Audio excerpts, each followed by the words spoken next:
നമസ്കാരം. ചേർത്തലയിലെ ബിന്ദു പത്മനാഭനെ കൊലപ്പെടുത്തിയത് കഴുത്തിൽ ഷോള് മുറുക്കിയെന്ന് തുറന്നു സമ്മതിച്ച് പ്രതി സെബാസ്റ്റ്യൻ. സ്ഥലം വിൽപ്പനയിലെ 1.5 ലക്ഷം രൂപ നൽകി വിസമ്മതിച്ചതിനാലാണ് ബിന്ദുവിനെ കൊന്നതെന്ന് സെബാസ്റ്റ്യൻ പറഞ്ഞു. കത്തിച്ച അസ്ഥി കഷ്ണങ്ങൾ വേമ്പനാട്ട് കായലിൽ ഉപേക്ഷിക്കുകയായിരുന്നുവെന്നും സെബാസ്റ്റ്യൻ പോലീസിനോട് പറഞ്ഞു. സെബാസ്റ്റ്യന്റെ കൂട്ടാളിയായിരുന്ന മനോജിനും കുറ്റകൃത്യങ്ങളിൽ പങ്കുണ്ടെന്ന സൂചനയും ഇയാളുടെ മൊഴിയിലുണ്ട്.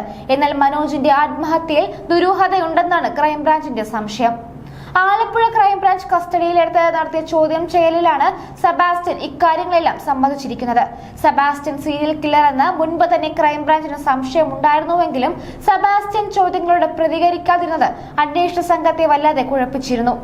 2006 മെയ് മാസത്തിലാണ് ചേർത്തല സ്വദേശിയായ സതീശൻ ബിന്ദുവിന്റെ പേരിലുള്ള വസ്തു വാങ്ങാനായി ബിന്ദുവിനെ സമീപിക്കുന്നത്.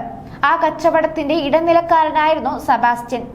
സതീശൻ ബിന്ദുവിന് കൈമാറിയ തുകയിൽ നിന്ന് 1.5 ലക്ഷം രൂപ തനിക്ക് വേണമെന്ന് സെബാസ്റ്റ്യൻ ബിന്ദുവിനോട് ആവശ്യപ്പെട്ടു. എന്നാൽ അത് തരാനാകില്ലെന്ന് ബിന്ദു സെബാസ്റ്റ്യനോട് തീർത്ത് പറഞ്ഞു. ഈ തുകയെക്കുറിച്ച് പറഞ്ഞ് ഇരുവരും തമ്മിൽ തർക്കം രൂക്ഷമാകുന്നു. 2006 മെയ് 7-ന് സെബാസ്റ്റ്യന്റെ പള്ളിപ്പുറത്തെ വീട്ടിൽ വെച്ച് സ്ഥലത്തിന്റെ കരാർ രേഖകൾ ഒപ്പിട്ടും ബിന്ദു പണം നൽകാൻ വിസമ്മതിച്ചു. ഇതിൽ പ്രകോപിതനായ സെബാസ്റ്റ്യൻ ഷോൾ ബിന്ദുവിന്റെ കഴുത്തിൽ കുരുക്കി കൊല നടത്തി. വീട്ടുവളപ്പിൽ തന്നെ മൃതദേഹം കുഴിച്ചിടുകയും ചെയ്തു. പിന്നീട് മാസങ്ങൾക്ക് ശേഷം മൃതദേഹം അഴുകിയെന്ന് തോന്നിയപ്പോൾ കുഴി വീണ്ടും തുറന്ന് അസ്ഥി കഷ്ണങ്ങൾ പുറത്തെടുത്തു. ഇത് കത്തിച്ച് ചാരമാക്കി. പൂർണ്ണമായി കത്താത്ത അസ്ഥിയുടെ അവശിഷ്ടങ്ങൾ വേമ്പനാട്ട് കായലിൽ തള്ളി. ശരീരത്തിന്റെ അവശിഷ്ടങ്ങൾ കിട്ടാനാകാത്ത വിധം എല്ലാം നശിച്ചുപോയെന്നും സെബാസ്റ്റ്യൻ പോലീസിന് മൊഴി നൽകി. അതേസമയം കാണാതായ ഐഷയെ കൊന്നതും CM സെബാസ്റ്റ്യൻ തന്നെയെന്നാണ് പോലീസിന്റെ നിഗമനം.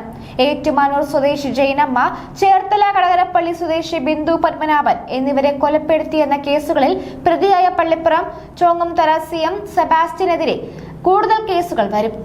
വാരനാട് സ്വദേശിനിയായ റിട്ടയർഡ് ഗവൺമെന്റ് ഉദ്യോഗസ്ഥ ഐഷയെ 13 വർഷം മുൻപ് കാണാതായ കേസിലും സെബാസ്റ്റ്യനാണ് പ്രതിസ്ഥാനത്ത്. ഈ കേസിലും അറസ്റ്റ് ഉണ്ടായേക്കും. ഐഷയുടെ തിരോധാനം അന്വേഷിക്കുന്ന ചേർത്തല പോലീസ് കേസിൽ സെബാസ്റ്റ്യനെ പ്രതി ചേർക്കാൻ ആവശ്യമായ തെളിവുകൾ ഉൾപ്പെടുത്തി ചേർത്തല മജിസ്ട്രേറ്റ് കോടതിയിൽ റിപ്പോർട്ട് നൽകും. ഇതിനുശേഷം കോടതിയുടെ അനുമതിയോടെ ജയിലിലെത്തി സെബാസ്റ്റ്യന്റെ അറസ്റ്റ് രേഖപ്പെടുത്തിയ ശേഷം കസ്റ്റഡിയിൽ വാങ്ങാനാണ് നീക്കം. പഞ്ചായത്ത് വകുപ്പിൽ ജീവനക്കാരിയായിരുന്ന ഐഷയെ 2013 മെയ്യിലാണ് കാണാതായതിന് അടുത്ത ദിവസങ്ങളിൽ തന്നെ ഐഷ കൊല്ലപ്പെട്ടിരിക്കാമെന്നാണ് അന്വേഷണ സംഘത്തിന്റെ നിഗമനം.